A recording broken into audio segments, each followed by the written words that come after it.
కాశికాపురాధివాస కాలభైరవం భజే. శ్రీ మహాకాల భైరవ స్వామినే నమః. రేపు అత్యద్భుతమైనటువంటి రోజు కాలభైరవ అష్టమి, కాలాష్టమి అంటూ ఉంటారు. కానీ ఇది సంవత్సరంకి ఒకసారి మాత్రమే వస్తుంది. అది మార్గశిర శుద్ధ అష్టమి తిథి నాడు వస్తుంది. దీన్ని కాలాష్టమి అంటారు. కాలభైరవ స్వామి జయంతి అని కూడా అంటూ ఉంటారు.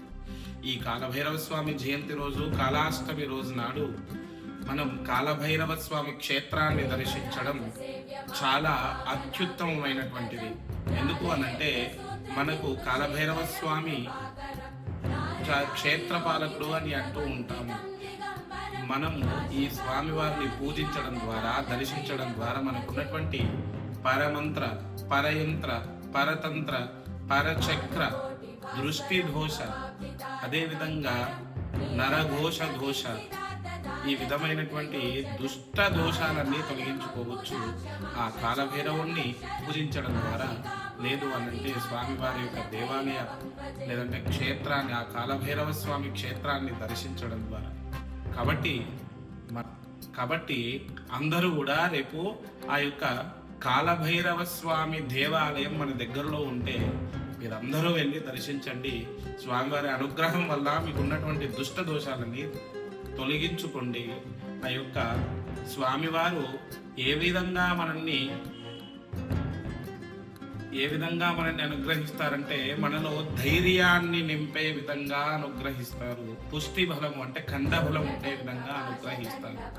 అదేవిధంగా మనకు ఉన్నటువంటి భయంకు సంబంధించినటువంటి దోషాలన్నీ తొలగిపోయే విధంగా అనుగ్రహిస్తారు.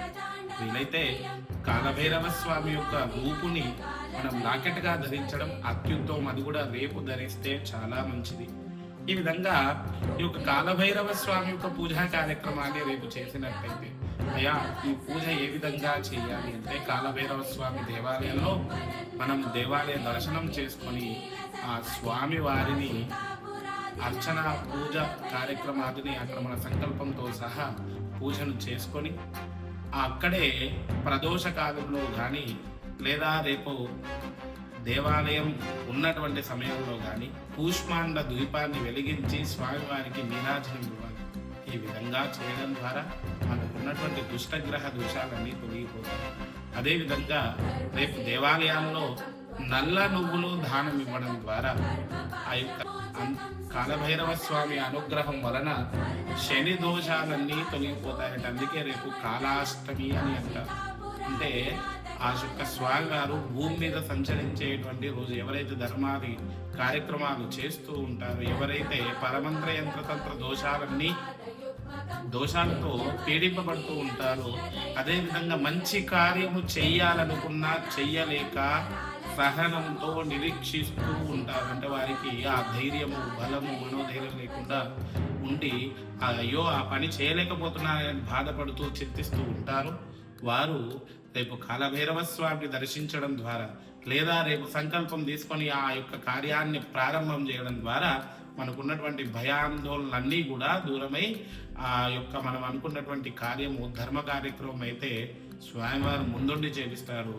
మన యొక్క స్వంత కార్యక్రమంలో న్యాయం ఉంటే ఆ కార్యాన్ని గెలిపించే విధంగా ఆ కాలభైరవ స్వామి అనుగ్రహిస్తారు. అదేవిధంగా రేపు దేవాలయాల్లో బూడిద గుమ్మడికాయను తీసుకొచ్చి దాన్ని సగానికి కోసి అందులో ఆవు నెయ్యిని వేసి వత్తితో దీపం వెలిగించి ఆ దేవాలయంలో మహానీరాజనం చేయవచ్చు. ఈ విధంగా చేయడం వల్ల మనకున్నటువంటి పరమంత్ర యంత్ర తంత్ర దోషాలన్నీ తొలగిపోతాయి. అదేవిధంగా కాలభైరవ స్వామి అనుగ్రహం వలన రాహుగ్రహ దోషం కూడా పోతుంది. రాహుగ్రహ దోషం అంటే ఏంటయా అంటే, రాహుగ్రహ దోషము అని అంటే ఎవరైతే వ్యసన పరులు ఉంటారు, పాపం వాళ్ళు వ్యసన పరులుగా కారట.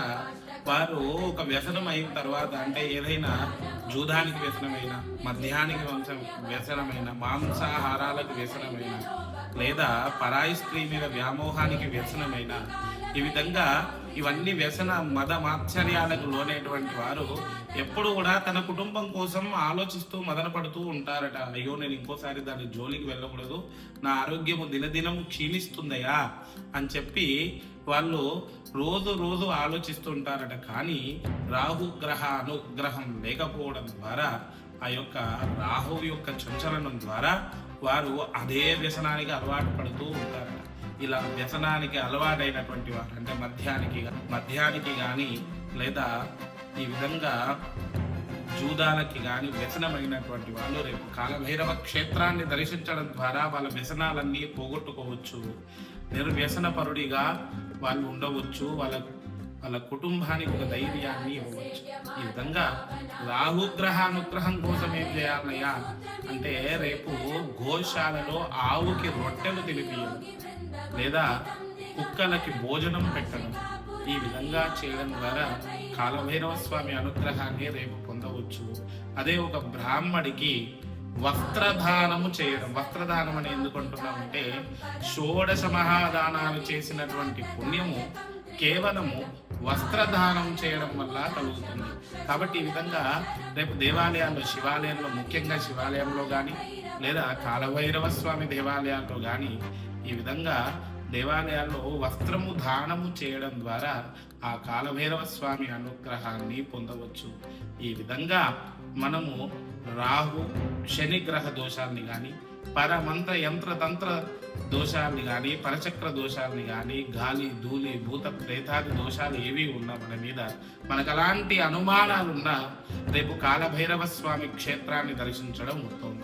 నాకు తెలిసి కాలభైరవ క్షేత్రము ఈ యొక్క తెలంగాణలో మనకు ఒక క్షేత్రం ఉందండి. అది కామారెడ్డి దగ్గరలో రామారెడ్డి అనే పట్టణంలో స్వామివారు స్వయం వెలిసినారు. అక్కడ స్వామివారి పాదుకలు దొరుకుతాయి. ఆ యొక్క పాదుకల్ని మన మెడలో ధరించినట్టయితే పరమంత్ర యంత్రతంత్ర దోషాలన్నీ తొలగిపోతాయి. మనము అయ్యో ఉదాభ్రమణం చేస్తున్నాడే, ఎప్పుడు చింతిస్తూ ఉన్నాడే, శ్రమ ఎక్కువ అవుతుందే, ఈ మానసిక ఒత్తిళ్ళన్నీ అవుతున్నాయే, ఆరోగ్య బాధన ఊరికే పడుతున్నాడే, చిన్నపిల్లలు నిద్రలో ఏడుస్తున్నారే, కళలు విపరీతంగా వస్తున్నాయి, కళలు ఉలిక్కి పడుతున్నారే అని ఈ విధంగా నానా రకాలుగా సమస్య ఏందో తెలియదు కానీ మనం బాధపడుతూ ఉంటాం. ఇలాంటి వారికి రేపు అద్భుతమైనటువంటి రోజు. కాలభైరవ క్షేత్రం దగ్గరలో ఉంటే దర్శించండి. ఆ రామారెడ్డి క్షేత్రంలో స్వామివారి పాదుకలు దొరుకుతాయి. ఆ పంచలోహంతో తయారు చేసినటువంటి పాదుకలని మెడలో ధరించడం ద్వారా అన్ని రకములైనటువంటి దుష్ట దోషాలన్నీ తొలగిపోతాయి. మనకు ఒక రకమైనటువంటి మానసిక ధైర్యం ఏర్పడుతుంది. మనం అనుకున్నటువంటి పనులన్నింటినీ అతి శీఘ్రంగా చేయగలుగుతాం. అదేవిధంగా మన హైదరాబాద్ నగరంలో కూడా రామంతపూర్ దగ్గరలో కూడా కాలభైరవ క్షేత్రం ఉంది. వీలైతే దాని యొక్క అడ్రస్ని మేము కనుక్కొని మీ అందరికీ కూడా ఆ యొక్క దాని డీటెయిల్స్ని మీకు షేర్ చేయడం జరుగుతుంది. వీలైతే ఆ దగ్గరలో ఉంది కాబట్టి ఆ క్షేత్రాన్ని కూడా స్వయంభూ క్షేత్రం అట, ఆ క్షేత్రాన్ని కూడా మీరు దర్శించవచ్చు. ఈ విధంగా మీరు కాలభైరవ క్షేత్రాన్ని దర్శించి స్వామివారి దేవాలయ ప్రదక్షిణ చేసి, నల్ల నువ్వుల్ని దానం చేసి, కూష్మాండ దీపాన్ని వెలిగించి స్వామివారికి నీరాజనం ఇవ్వడం ద్వారా మనకున్నటువంటి దోషాలన్నీ తొలగిపోతాయి. అంటే రేపు మనకు కేవలం రేపు మాత్రమే ఆ మార్గశిర శుద్ధ అష్టమి. ఈ అష్టమి రోజు మనము దీన్ని కాలాష్టమి అంటాము. ఈ కాలాష్టమి రోజు స్వామివారు భూమండలం మీద తిరిగేటువంటి, భూమి మీద తిరిగేటువంటి రోజు అది. కాబట్టి ఆ స్వామివారి అనుగ్రహానికి అందరూ కూడా ప్రీతిపాత్రులై అందరూ సుఖంగా ఆరోగ్యంగా ఉండాలని కోరుకుంటూ సర్వే జన సుఖినో భవంతు.